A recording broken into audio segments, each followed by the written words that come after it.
Dita dhe përshëndetjet përzemërta të dashur miq që ndiqni këtë bisedë timen me ju në rrjetet sociale. Kaloi një javë në të cilën Shqipëria u damkos në qendrat kryesore ndërkombëtare për shkak të akteve të papërgjegjshme për i Burracaku, për i Frigacaku të Edi Rams, i cili me qëndrimet e tij i kapur me presh në dorë dëshmoi shqiptarëve dhe komunitet ndërkombëtar miqve të Shqipërisë se për atë ligji dhe kushtetuta nuk ekzistojnë. U dëshmoi shqiptarëve se ai është i aftë të sakrifikojë çdo interes të tyre, të shkelmoj dhe procesin më themelor të pluralizmit politik, të viteve të pluralizmit politik, procesin e integrimit europian. Edi Rama, me qëndrimet e tij të papërgjegjshme, detyroi kancelarit dhe qendrat vendimmarrëse të Europës të nxjerrin jo kartonin e kuq, por të shkojnë drejt vendimit që nuk është marrë ndonjëherë në 32 vite, apo në tërë ekzistencën e Bashkimit Evropian, vendimit të xhbërjes së plot të procesit të integrimit të Shqipërisë. Dhe ja u them unë ju këtu, protestat tuaja kanë qenë të një rëndësie përcaktuese si shpresa e vetme e ndryshimit të kësaj situate, sepse ky vendim është i gatshëm të shpallet. Edi Rama në mënyrën më, do të thosha, më të papërgjegjshme, më antikushtetuese, më antiligjore, vendosi të përdor gjykatën kushtetuese mburoj të vjedhjeve të tij, të përdor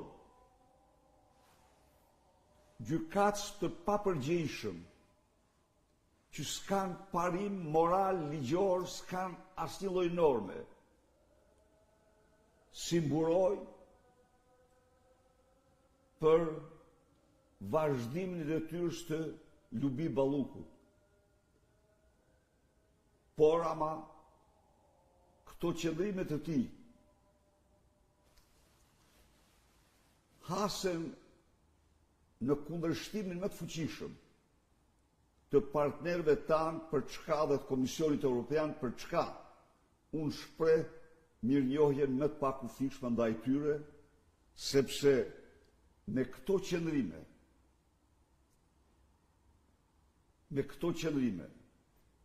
ju dëshmuan shqiptarëve se Edi Rama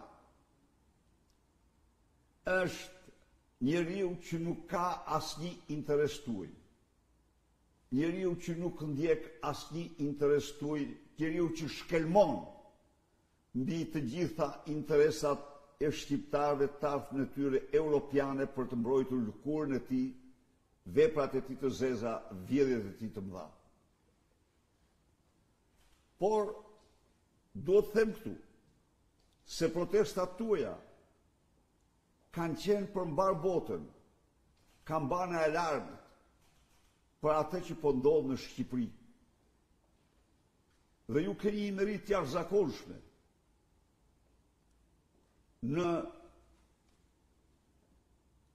në shtytjen e komunitetit ndërkombëtar drejt vendimeve të një karakteri ndëshkues të papar ndaj Edi Ramës.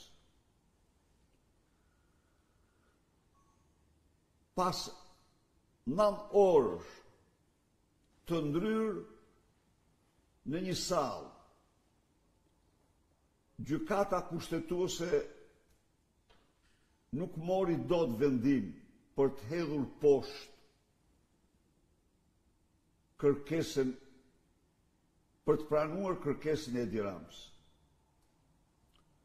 Në këtë kuadër unë vlerësoj qëndrimin e atyre gjykatësve të cilët me guximin e tyre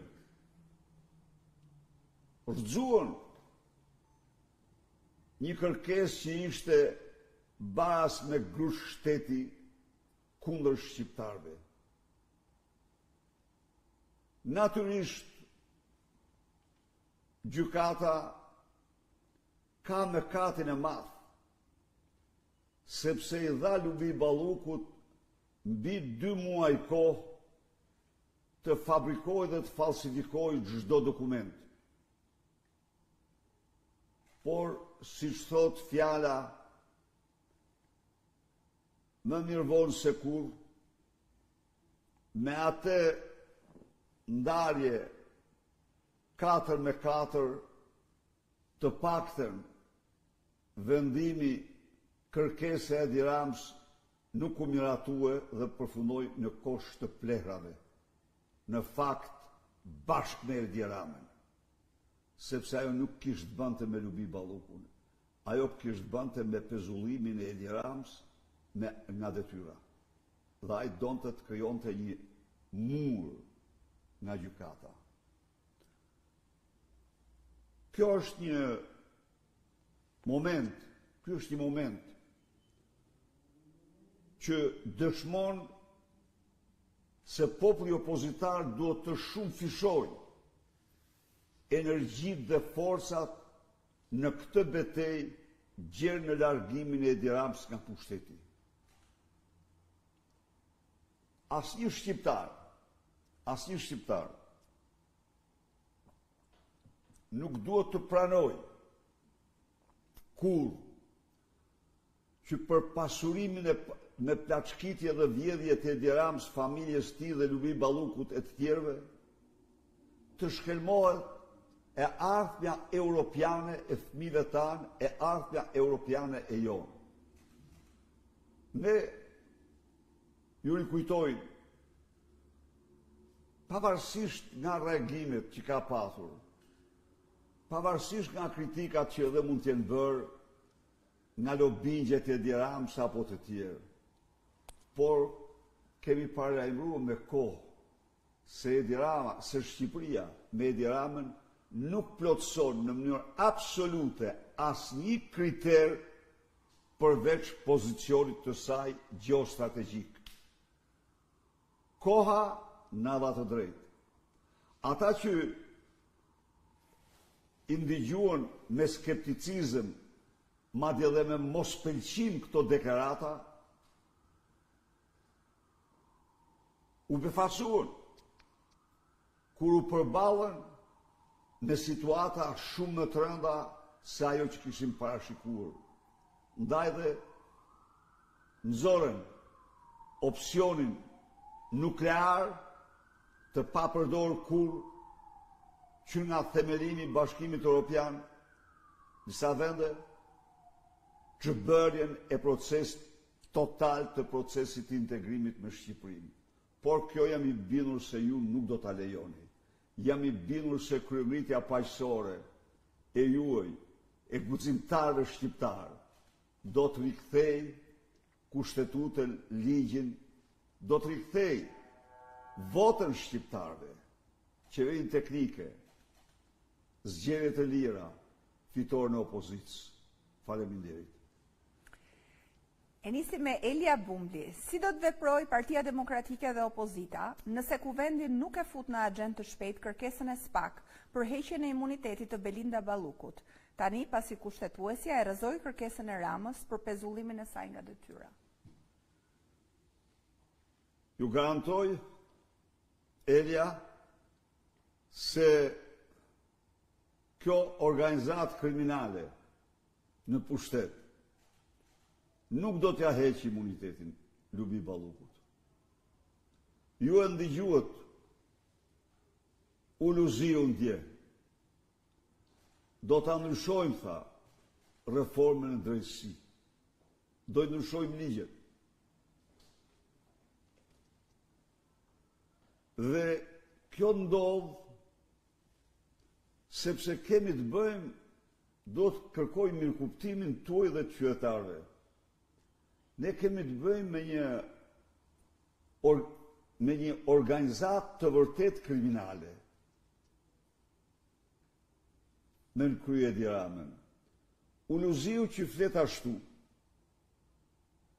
mos harroni, se në dosjet që ka Spaku, është njeriu që ka marrë 2 kostume nga Altin Hajri, i cili i thot Çyrbes, shif merja pak masën sa është tregua burri mirë për ato që premtoj. Dhe na del që kostumet i vesh Uluziu që deklaroi dje se do të ndryshojnë reformën, është njeriu që ndosin dhe Spaku. Ka telefonatat nga Londra, kur i thot trafikantit. I thot, i mora ato 500.000 euro, i mora, thot, po me duhet dhe një çantë Louis Vuitton. Po çfarë duhet ty çanta Louis Vuitton, i thot ai, thot. E duhet për të gruan. Thot, ja, nuk e ke për gruan ti atë, po s'po hy pastaj me tutje në pjesën tjetër të bisedës. Ja pra, ky është, këta janë, kështu që këta do bëjnë. Çfarë mbetet? Na mbetet në dorë, na mbetet ne. Ne tani jemi fush. Jemi në betejë dhe ne absolutisht nuk edhe njerë ja do vdesim, ja do rojmë dhe këtë qeveri nuk e durojmë atë. Kjo qeveri s'ka me legitimitet. Ky parlament nuk ka legitimitet. Këta janë i banë. Ftoj të bëhet hetimi se çfarë ndërhyrje të turpshme kanë bërë eksponentët e partisë krimit në gjykat, tek gjykatësi, me telefona, në forma të tjera. Ndaj dhe këtë vendim, ne duhet ta marrim thjesht si një hap, si një ftesë për të vazhduar me të gjithë guximin tonë kryengritjen paqësore për Zimin e Edi Ramës. Hebie Hazinedari. Në një shkrim të sotëm, Baton Haxhiu thoshte se në këtë vend tani prokurori është më i fortë se kryeministri. Duke komentuar vendimet e Spak, Haxhiu duket se ka ndryshuar qëndrim, pasi kur bëi fjalë për goditjen e opozitës, ai ishte pro Spak, por tani për Ramën i ka dalë kundër. Si i cilësoni këto qëndrime? Zonjë, të përshtes. Tani, në qoftë se keni harruar, po ju rikujtoj se Haxhiut i ka thënë në sy, në Hag, Slobodan Miloševići, ti je naš, ti je yni. Haxhiu ka qenë agent personal i shefit të zbulimit Stanisic, të zbulimit të ish Jugosllavisë. Dhe këtu ai është ndërmjetësi i vllazërisë së Edi Ramës me Aleksandar Vučić. Është njeriu që mori pjesë në takimin me 4 sy dhe 2 ishin të Danjolit Sherks, personazhi Trojep Qoses, ishit batonit ata dy sytë e tjera aty. Ndaj dhe këta mos prit në njerë që ky soj njerëzish ata në mision tërësisht në mburojit e Edi Ramës. Në mburojit e Edi Ramës. Prandaj dhe duhet të shumëzoj me zero.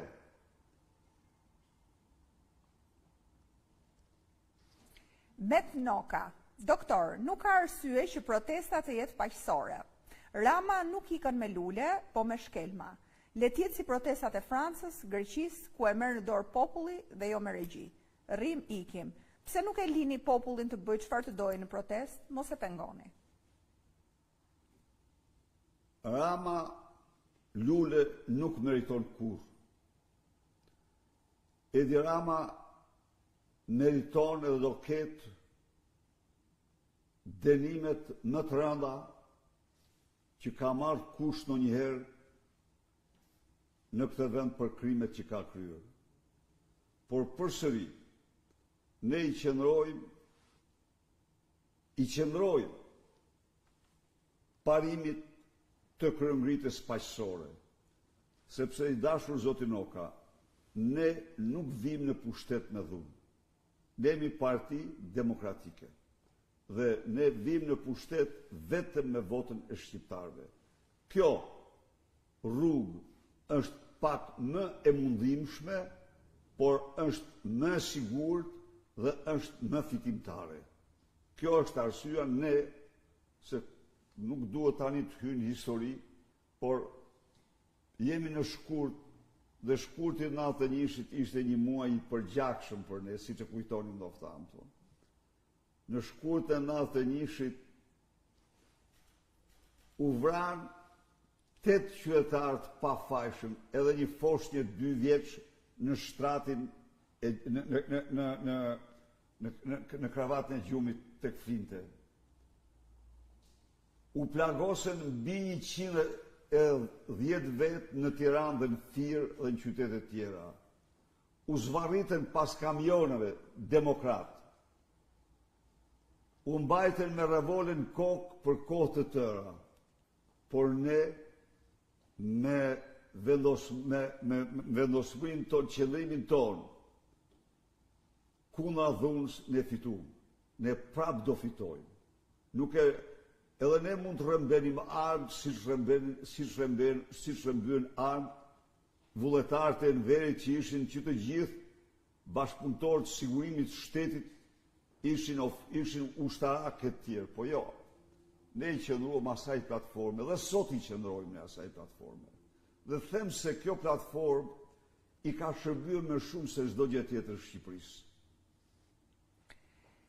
Laert Vasili, doktor, sipas jush, a është Rama i detyruar ta lëshojë Ballukun sepse barazimi 4-4 i gjykatës kushtetuese duket si frikë e gjyqtarëve për të marrë vendim? Të përshëndes. Laert, një radhë parë përshëndes përzemërsisht dhe tuaj sukses atje ku je. Po që se të lejojnë kushtet të mirëpresim prapë në 10 shkurt dhe për vendimin gjithçka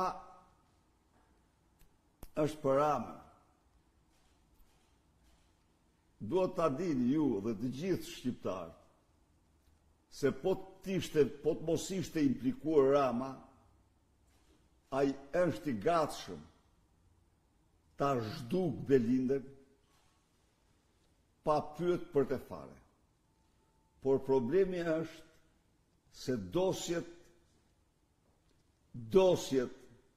qoftë dosja e Belindës, qoftë dosja e Akshit, të cilat nxjerrin me shëmtim më të madhe të vërtetat e Edi Ramës, nxjerrin se Edi Rama është ai autori i tunelit Llogaras dhe përfituesi kryesori 50 milion eurove.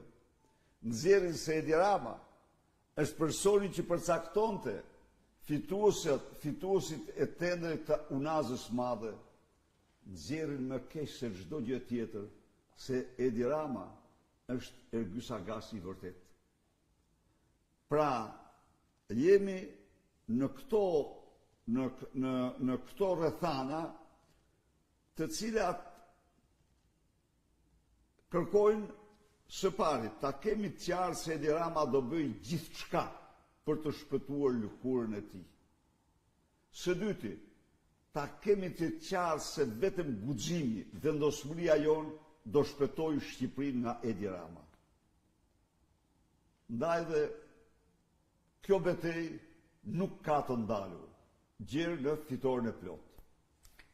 Tani në vazhdën e kësaj pyetje, Muharrem Kurti thot, doktor, gjykata kushtetuese e dha një gjysmëvendimi, tani çfarë do të bëhet me Lubin?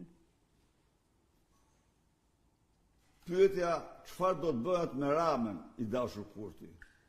Lubia është Rama, Rama është Lubia. Kryevritja paqësore do i çojë ata në bankën e akuzës, aty ku kanë vendin. Kjo do bëhet. Nuk ka forcë. I them Edi Ramës, nuk ka forcë që të shpëtoj. Jo. Asnjë dhe mos kërko, mos lobo dhe mos kërko. Se në absolute, ne nuk pranojmë dhe nuk do pranojmë asnjë lloj kompromisi përveç ligjit. Do përballesh me ligjin për veprat tua të zeza. Para se ti kryeje, duhet mendohesh e mirë 3 herë. Por ja që vjen dita që sovrani të bën gjyqin. I përshëndes qytetarët për përgjegjësinë e madhe qytetarë që po tregojnë, revoltën dhe zemrimin që kanë brenda. Kështu që ne jemi në misionin e madh të shpëtimit të Shqipërisë nga Edi Rama. Desada Xhetani. Përshëndetje doktor, një fundjavë të mbar, në media flitet për një ndërprerje të procesit të integrimit nga Bashkimi Evropian. A keni ndonjë informacion? Desada, të përshëndes. Përzemërsisht, ajo çka unë kam, disa qeveri kryesore në Europë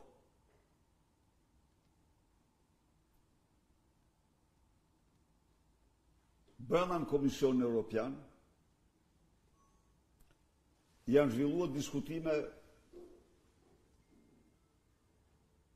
shumë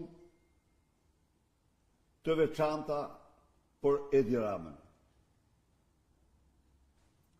E vërteta, Desada, mund të them se muaj para këtyre shpërthimit të këtyre skandaleve, qeverit e mëdha patën filluar me ekspert studimin e tij. Por shpërthimi i këtyre skandaleve, qëndrimi i Edi Ramës ndaj tyre, dhe veçanërisht them me atë që është dosja e Akshit, ku tregon se ai që ne qunim koordinator kombëtar për bandat, Ergyll Sagasi, ishte vetë Edi Rama në të gjithë aktivitetin e tij, i faktuar nga dëshmitar që dinin gjithçka për Akshin, dhe u siguroj që këto që dim ne sot, do t'ja u them shqiptarëve, burimet që dim të gjitha na kanë thënë se këto që dim sot janë vetëm një pjesë. Janë vetëm një pjesë e tyre. Kështu që të gjitha këto kanë bërë që disa kancelari, por edhe vetë Komisioni Evropian, do t'jemi, ta marrin në mënyrën më serioze këtë qëndrim, këtë grush shteti që Edi Rama përpiqet të bëjë. ta marrin në mënyrë të tillë serioze, sa që në opsionet që kanë përpunuar dhe opsionin e pa ndëgjuar ndonjëherë në historinë e Bashkimit Evropian, të zhbërjes së plot të procesit të integrimit të Shqipërisë. E di ç'do thotë zhbërje e plot? Do thotë anullim i të gjitha marrëveshjeve, vizave, stabilizim asociimit, pranimit kërkesë për anëtarësim, statusin e kandidatit, do të thotë rikthim në Shqipërisë, ku ishte në vitin 96. Se në vitin 96 Shqipëria u përfol si kandidate e mundshme për marrëveshje e stabilizim asociimit, sepse ishte në atë kohë Ballkanin e shqyrtonin në kuadrin e ish Jugosllavisë, e shkputën Shqipërinë dhe e lanë në atë fazë, po as u hapën negociata asgjë, do të them, po.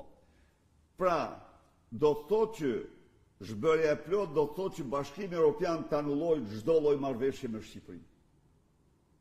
Dhe mundet edhe atë të tregtisë lirë që është firmosur në vitin 92-93 tani. Po. Aured, doktor përshëndetje, pa e hequr vëmendjen tek çështja Balluku. Si e shikoni emërimin e ish deputetit Partisë Demokratike Dashnor Sula në postin e kryeinspektorit të përgjithshëm? Unë jam radh parë shpreh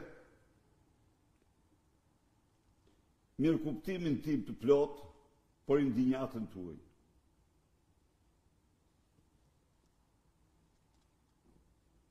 Dhe do të them një gjë këtu. E kam menduar shpesh herë këto kohë. Në qoftë se tradhtia ndaj atë dheut quhet tradhtia e lartë, edhe tradhtia ndaj idealeve më të shenjta të demokracisë nuk kapset mos quhet tradhtia e lartë. Është absolutisht e njëjta gjë në doktrinë. Të tradhtosh ti ata të cilët burra dhe gra fisnik kanë 12 vjet që s'të kthejnë shpinën, por të mbështesin me gjithë gabimet që mund të kesh bërë, me gjitha tjerat, por të mbështesin si dritë, si shpresë për ta. Dhe të dalish në kohën më të zezë të Edi Ramës, e të kapish flamurin e Edi Ramës, ke krye aktin më të lartë të tradhtisë. Por nga ana tjetër, ju garantoj se Partia Demokratike, me largimin, dhe unë në rast se keni vure në diskutimet e mia, në mënyrë të përsëritur kam rritë që ne duhet të ndahemi nga këta njerëz. Kam arrit në një përfundim. Pse, do thoni ju? Kam konstatuar se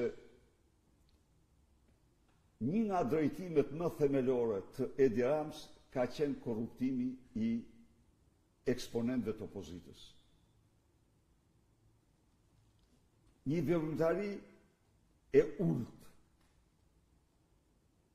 Një veprimtari e turpshme, kriminale, kur një qeveri përdor mjet të saj për të ble, për të korruptuar, për faqësues të opozitës, vetëm në funksion të pushtetit vetë. Ndaj dhe ne çfarë shtyu atë në një moment kaq kritik të gjindet e Edi Ramës në krah? E kuptoni vetë ju se çmolle kalbur ka qenë ai. Çfarë shtyn?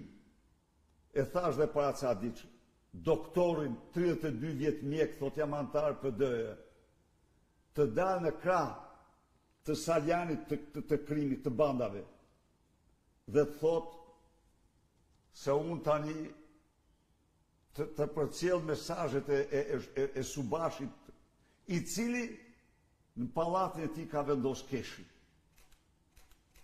Nuk humbasim nga këta. Përkundazi. Ju them ju që ne do ndahemi me këta. Ne nuk duam më kur në gjirin tonë shërbëtorët e Dirams. Po i gjë, këta dallojnë nga ata që e kanë ndjek nga partia vetë. Këta tratin, këta gëlltisin tratin. Jo ndaj meje, s'ka lidhje me farë, ndaj teje në ratë parë, si qytetar që ke besuar, që i ke ndjekur. Dhe del tani në ditën më të zezë kur po i dridhen kamp, shko dhe i bësh pateris. Kjo është histori turpi. Blaž Gjonaj, doktor, a do t'ishte më efektive që revoltat të spostohen në bllokime aksesh kombëtare në një orar, në një ditë dhe të mbahen të bllokuara? Të fanoroj shumë për sugjerimin, të garantoj që edhe ajo është një nga format e kryengritjes paqësore. Alma Elias, ndihma ekonomike është 15.000 lekë të vjetra në muaj. Qiraja është e shtrenjtë. Kur do të marrim një banesë ne studentët e rretheve, aq më tepër kur jam me një prind kryefamiljare dhe me aftësitë kufizuara. Nuk blejmë dot ujë e jo qira. Duam një streh. Respekta. Së pari,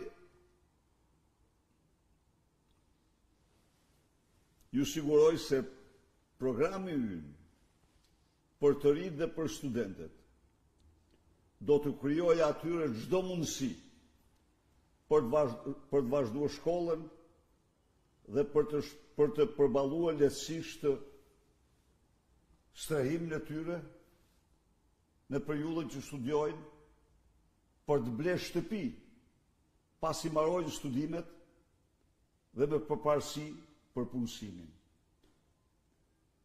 Çfarë bën këta? Si e emrin?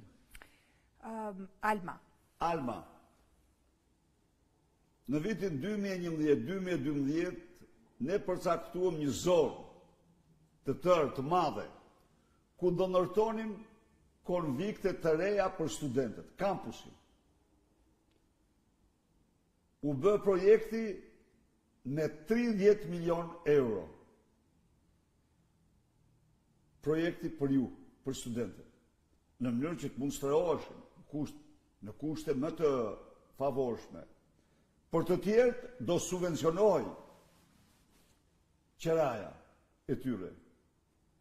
Ky mori me një marrëveshje korruptive, sekrete, që nuk e publikon, mori tokën e kampusit, Erion Velia e bëri parking dhe vilte para, dhe nuk e ndërtoi, ky mori tokën e kampusit dhe ndau para me Federica Mogherini. Një marrëveshje që nuk ja tregon as parlamentit.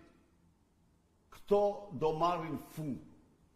Dhe si ju janë të shumt, ju siguroj se të gjitha lehtësirat do të krijohen për një ndryshim krejtësor të gjendjes. Wesley Arben Shurdha, Doktor Berisha, përshëndetje dhe respekte. Si mendoni të bashkëpunoni me aleatët për të realizuar reformën territoriale? Faleminderit. Zoti Shurdho, cili është qëndrimi ju dhe të fanori për pyetjen. Së pari, ne jemi të bindur dhe do t'ja u them të gjithë shqiptarëve se Edi Rama nuk pranon asnjë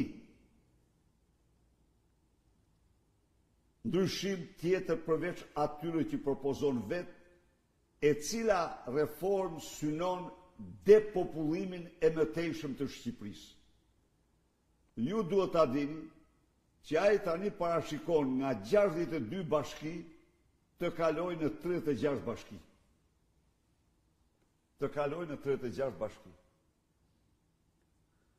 Kjo është praktika e nxitjes largimit masiv nga periferit të shqiptarëve.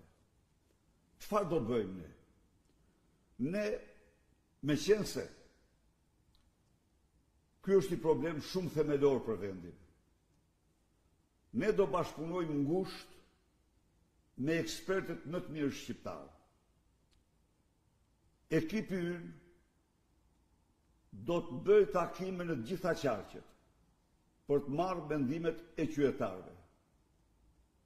Do të hartoj projektin tonë. Nuk mund të them se sa do jetë, por ju rikujtoj se Slovakia me një popullsi pak më të madhe se ne ka 210 komuna dhe bashki. Slovakia, 2 herë më zhvilluar se ne, ka 210 komuna dhe bashki, e cila ka një mal gjithsej Tatrën, ndërsa Shqipëria ka male numerikisht sa gjithë Europa si numër. Pra, ne do bëjmë një projekt në përputhje me interesat e plota të qytetarëve dhe të zhvillimit të komuniteteve. Këtë projekt do e diskutojmë me ju, me qytetarët. Këtë projekt do e paraqesim në Komisionin Parlamentar të Reformës Territoriale. Këtë projekt do ta diskutojmë, do marrim vërejtje, sugjerimet, mendimet e Kongresit të Autoriteteve Lokale dhe Rajonale të Këshillit të Europës, që është institucioni numër 1 me ekspertizë më të madhe për reformën territoriale. Besnik Eski, përshëndetje doktor, po me fermerët, ç'a politike keni? Dhe me ata oligarkë që na kanë marrë tokat, si do të bëhet? Me respekt, Niku Berat. Të falënderoj shumë për pyetjen, Besnik. Për parësi e madhe. Një përmbysje qëndrimit ndaj fermerëve, duke filluar së pari nga sistemi taksimit me TVSH, i cili favorizon importet dhe ndërshkon prodhimin vendas. Së dyti, një ulje madhe gjerë në simbolizëm e taksës për tokën. Së treti, garantojmë grante apo mbështetje për çdo njësi prodhimi. Prodhimeve të arave, të drurve frutor, dhe ne kemi faktuar këtë. Në qoftë se me grantet tona u mbollën miliona rënj, vreshta dhe moll, kajsi, pjesh sipas zonave, u mbollën miliona rënj ulli, siç e dini vetë. Sot grantet e fermerëve përdoren për të ble vota nga patronazhistët. Sot janë hapur kufit dhe vinë këtu prodhimet nga Serbia, jo të prodhuara në Serbi, po të prodhuara në Taxhikistan, në Uzbekistan, dhe lanë në arë prodhimet tona. Ballkani i hapur ishte akti tradhtisë më të madh ndaj fermerëve shqiptarë.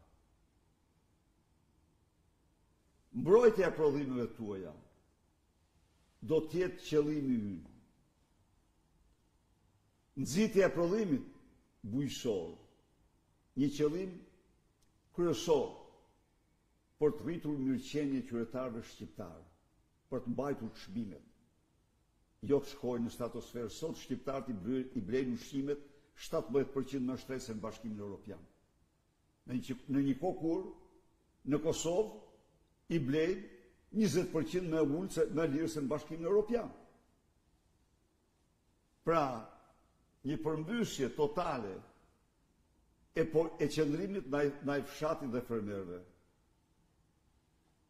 Dhe unë jam tokat, pa diskutim, që do u kthehen pronarëve të tyre, që ja u kanë marrë tokat e ndara me 7.500 nishit, tokat e disponuara të tjera që Sudan po mbeten për pronarë, që të gjitha do u mirën oligarkëve, do të mirën trafikantëve, miliona metër katror tokë ka dhënë Edi Rama trafikantëve me të ashtu quajturat investime strategjike. Marrin fund ato. Endriti, Zoti Berisha, një i ri i zhdukur në Klos, në ujërat e lumit Mat, është gjetur nga trupat e Kosovës me ndërhyrjen e presidentes Osmani. Ndërkohë, autoritetet tona i kishin ndërprer kërkimet para 2 javësh. Pse shteti ynë nuk e ka prioritet qytetarin shqiptar? Një në radhë parë duhet fanoroj përzemërsisht presidentin Osmani, qeverinë e Kosovës dhe trupat njësitë ushtarake të Kosovës për këtë akt jashtëzakonisht rëndësishëm, jo vetëm për atë familje, po për matin dhe gjithë Shqipërinë. Pse hoqi dorë shteti shqiptar? Dallimi midis shtetit të Kosovës dhe shtetit shqiptar është absolutisht i njëjtë siç është dallimi midis 2 faqeve të Hanës, faqes së ndritur dhe faqes së errët që nuk shlitet kurrë. Kosova ka shtet, Shqipëria narkoshtet. Narkoshteti s'ka interesa qytetarësh, mikuj. Narkoshteti urdhoni si u përmbytën 6.000 ndërtesa në qytet, në rreth të Durrësit, si kur më njërë. Edhe pastaj dele thot se fajnë e kanë qytetarë që hedhin letrat në kanale. Fajnë e kanë qytetarë që ata që kanë marrë 22 milion për pastrim në kanaleve, euro për pastrim në kanaleve, edhe i kanë vjedhë, ata nuk kanë faj, se ata janë pushtetarë. Ata janë njerëz të qeveritarëve, kurse fajnë pas kanë qytetarë. Dhe kjo është arsyeja sepse këta hoqën dorë dhe shpreh ngushëllimet më të ndjera familjes të viktimës, dënoi qëndrimin e papërgjegjshëm të shtetit. Marrim dhe 3 pyetjet e fundit. Tani emigrant. Rama në Facebook sot mëngjes ka nxjerr pamje nga Dardha. Ky ose është arratisur në Dardhë, ose po don me thënë se Balluku i ka ngrënë Dardha pas shpina. Historia e Dardhës dhe Edi Ramës është shumë e veçantë. Edi Rama ka patur shtëpi në Dardhë dhe pastaj bëri sikur e ka shitur, pa del se përveç Sullerit ka dhe rezidencë në Dardhë.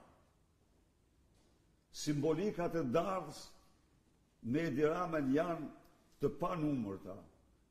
Dhe unë mund të them, ju mund të lexoni po të keni kohë, disa eset mia me vizitat që bënte së bashku me Ben Blushin ai në Dardhë.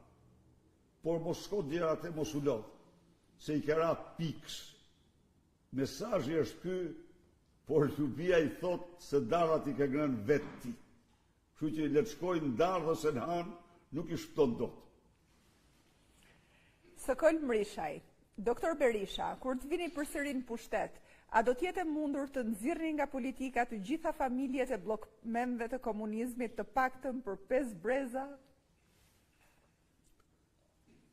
Sokol, sot degradimi i këtij shteti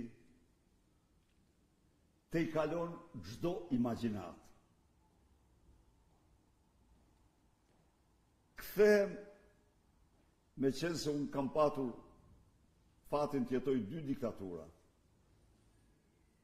Normal që bëj krahasimet në mënyrë të vazhdueshme. Në qoftë se marrim drejtorët e diktaturës komuniste, drejtorët e normalive, drejtorët e ministrive, drejtorët e agjensive,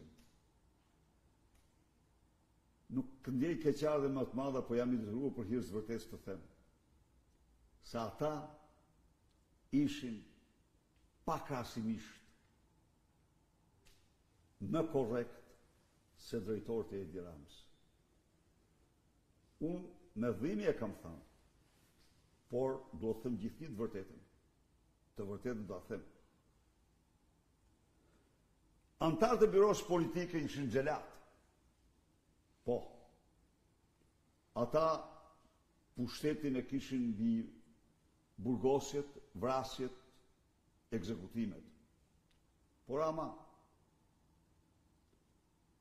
korrupsioni i tyre si korrupsion, si plaçkitje ndaj qytetarëve, për interesat tyre, për 46 vite të marrësbashku, ju garantoj se nuk bëhet as gjysma e 3D-s drejtorëve të Tiranës. Jo. Jo. Nuk bëhet. Nuk mund të imagjinohet. Merrni vetëm hotelin 20 katësh që sot janë të lirë drejtorat. I lirojnë drejtorat. I liruar nga burgu. Drejtorat që kishin praktikuar skemen më të turpshme të vjedhjes qytetarëve, paraqiteshin në tendera që i organizonin vetë dhe i mirrin vetë. Pra, sot armiqt më të egër të qenjes shqiptare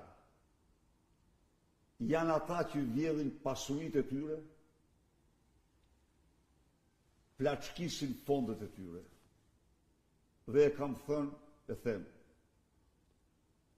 sot Shqipëria ka nevojë për një transformim edhe shumë më të thellë se në Mallë të Njëshin. Po, ja u them. Në Mallë të Njëshin, me një dekret, kam përjashtuar nga detyra 4300 punojës sigurimit të shtetit. Kaq ishin. Në Mallë të Njëshin ishte një organigram e shtetit e cila i mirë të shpirtin qytetarëve në kuptimin e peshës ekonomike. Dhe të gjitha ato u bën reformat. Mund të rikujtoj vetëm ushtrinë ju. Ushtria kishte të regjistruar 380.000. Po kur vinte puna, në një divizion kishte 1100 oficerë dhe 800 ushtarë. Pra, u bën reforma shumë të thella. Por sot është një situatë në të cilën kërkohen reformat më të thella se kur një administratë të degraduar si kjo nuk ka patur. Shikori, po ndiqja këtu e thash dhe dje, një shkrim, pa dje. Shkruan të një. Në fakt ai nuk ja thoshte emrin asaj dhe kjo po punë e tij, po. Një drejtoresh që ndiqte lubin e arsimit, ka qenë turizëm, ku kultura, ku ka qenë të Kumbaro. Ku shkon të Kumbaro, shkon të kjo. Shkon të kjo se e kishte instrument për të vjedhur. Dhe tani ky është një socialist, është, ta themi të vërtetën, po njëri prapë që ruan një farë lloj përgjegjësie ndaj interesit publik. Nuk mund të them që nuk e ruan ai po. Dhe ky shkruante, kudo që shkove, thoshte, ti vetëm namle. Dhe pra, mirë po përndoja, se mos është vetëm ajo. Këta të gjithë kudo që shkojnë. Çetën e hajdutëve me vete, Edi Rama. Çfarë janë këto? Por Lubia bis, kjo thuja Ogerta. Të gjitha këto erdhen nga bashkia. të denaturuara si njerëz. Sepse nga njerëzit që dalë villin për Edi Ramën. Pra transformimet duhen shumë të thella. Kemi të hapë edhe duhet të themi gjëra. Nuk duhet të më mirë të shpallë, sepse sot ju vunit mërësisht nga mafja që ka zhvlerësua euron, që ka shkatruar tregun, ka shkatruar ekonominë. Vunit mërësisht nga vjedhja që i bëhet pasurisë publike dhe parave. Vunit mërësisht nga mashtrimi propagandistik çdo ditë, por vunit mërësisht nga një administratë dhe një shtet që kur nuk ka patur ky vend kaq të degraduar në rrafshin ligjor, rrafshin moral. Ndaj dhe duhet një transformim i thellë. Dhe me që jemi të transformimet, pyetja vion nga inxhinier agronom Sergi Qama. Zoti Berisha, në një kontekst ku arsimi perceptohet gjithnjë e më shumë si i politizuar, si mund të ndërtohet një sistem arsimor i pavarur që formon kapital njerëzor konkurrues dhe u jep të rinjve besim për ta ndërtuar të ardhmen në këtë vend? Pyetja themelore. Për aq sa arsimi është njëri nga 2-3 misionet më themelore të një kombi. Jean-Jacques Rousseau shkruante se arsimi, edukimi duhet të jetë çështja më serioze e një kombi. Çështje e vështirë. Jemi realist, nuk është çështje e lehtë, por është absolutisht i reformueshëm dhe i arritshëm. Në këtë bindje, çfarë bëjmë se ne nuk jemi tani kur ne i referohemi historikut ton, ne nuk e bëjmë këtë për të rrahë gjoksin, por e bëjmë këtë si dëshmi të asaj se çfarë do bëjmë në të ardhmen, si prova se çfarë jemi ne të gjendje të bëjmë në të ardhmen. E gjetëm arsimin të shkatruar në 2005. I gjetëm mësues të larguar masivisht nga arsimi sepse rrogat e tyre mizerabel nuk u mundsonin të jetonin dhe vraponin të gjënin çdo profesion tjetër. E qartë ishte. Çfarë bëm? Shpallëm dhe e mbajtëm. Rritëm rrogat e arsimtarëve 120%. Jo dy fishim. 120%. E filluam nga arsimtari. Dhe nxolëm motor arsimtari në pjedestal. Çfarë realizuam me të? Realizuam ndërprem hemoragjinë e mësuesve nga arsimi. Nuk na iknin më, përkundrazi. Kërkonin të kthehen ata që ishin kredencialet. Së dyti, a e keni dëgjuar që janë mbyllur fakultetet e mësuesis, nuk shkon kush më në mësuesi. Të merret. 6 nxënës janë, 6 studentë janë. Ikën. Dhe këta duke bërë stimuj dhe duke thënë se u japin bursë pagu, 6 kanë shkuar. U mbyllën. Në atë kohë, jo që s'u mbyllën, por përkundrazi funksionuan fuqishëm. Plot, me kërkesa. Po pse? Se profesioni i arsimtarit nuk ishte më një profesion i përçmuar. Ishte një profesion që paguhej. Rrogat arsimtarësh renditeshin në 1/3 e rrogave në 1/3 e sipërme të rrogave të piramidës shtetërore. Dhe ne u bëm një nga vendet me një pozicion shumë të mirë të rrogave para arsimtar. Ato nuk ishin. Për shembull, vendi që paguan më shumë arsimtar të Zvicra, ato nuk afroheshin kërkum me Zvicrën. Por ama ato kishin pozicione. Kishin pozicion në më të lartit. Dhe çfarë sillte ajo? Ajo sillte që ti çdo rritje rrogash që bëhej, mësuesit shkonin lart e më lart. Dhe mësuesi mbetej një njeri i vlerësuar. Një njeri i mirë paguar. Çfarë bën tjetër? Po, interneti në Shqipëri ishte 4.8%. I turpshëm, kishte shumë agjensi që nuk e citonin fare Shqipërinë për internetin. Ne e kapëm së pari shkollën. Ne thamë, për të arritur në Shqipëria në moshën digjitale, do e nisim nga shkolla. Në 2200 shkolla krijuam laboratorët e informatikës dhe i pajisëm ato me 26.000 kompjuter. 800 kishte gjithsej kur erdhëm ne. 26.000 kompjuter. Me satelit blinim internetin për shkolla. Me satelit që i kushtonte mjaft. Vendosëm maturën shtetërore digjitale. Hoqëm mesataren si kriter për hyrje në universitete. Rritëm numrin e studentëve nga 12 për 1000 që ishte më i ulti që mund të bëhej, e rritëm në 52 për 1000 deri në 2013. Cila që rezultati? Ishim shumë poshtë, po prap në vitin 2000 në pizën e vitit 2012 që përfshinte 8 vitet tona dhe një vit qeverisë në pashme, ne patëm ngjitje vertikale. Ngjitje madje në 2 nga treguesit nga ne, Polak dhe një vend tjetër, nga ngjitjet më të mëdha në vertikale në botë. Prap ishim ulët, nuk ishim aty ku duhet.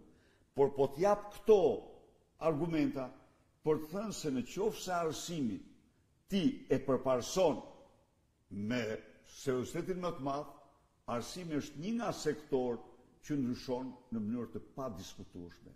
Çfarë ndodhi me këta? Më fale, çfarë ndodhi me këta?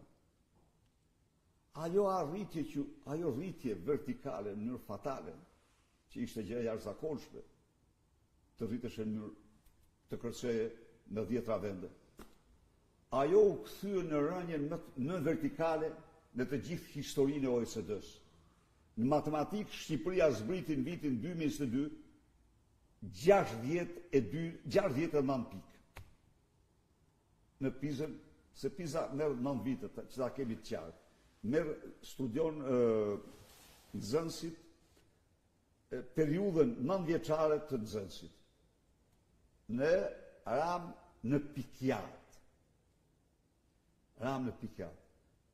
Ky është arsimi. Ndaj ne i kthehemi, ne nuk heqim dorë. Besoj plotësisht në atë që Rousseau ka thënë. Është procesi më serioz i një kombi. Këto ishin pyetje doktor në një thirrje të fundit. Unë ju falenderoj shumë për pyetjet, shprehje joje të pakufishme ndaj jush, ndaj të gjithë shqiptarëve, sepse konstatoj se në këtë situatë kritike që po kalon vendi, ndjeshmëria, zemrimi dhe përgjegjësia juaj po bëhen gjithnjë më madhe, gjithnjë më të vendosur për t'i dalë zot këtij vendi, për të përmbushur këtë mision që don të shpëtoj kombin shqiptar nga kjo organizatë kriminale. Historia është e pamshirë. Edi Rama largoi nga Shqipëria nga viti 2014 në vitin 2023 1.099.000 qytetarë vetëm në hapësirën e Schengenit. Po të llogaritën dhe të tjerë shkojnë 45% popullatës.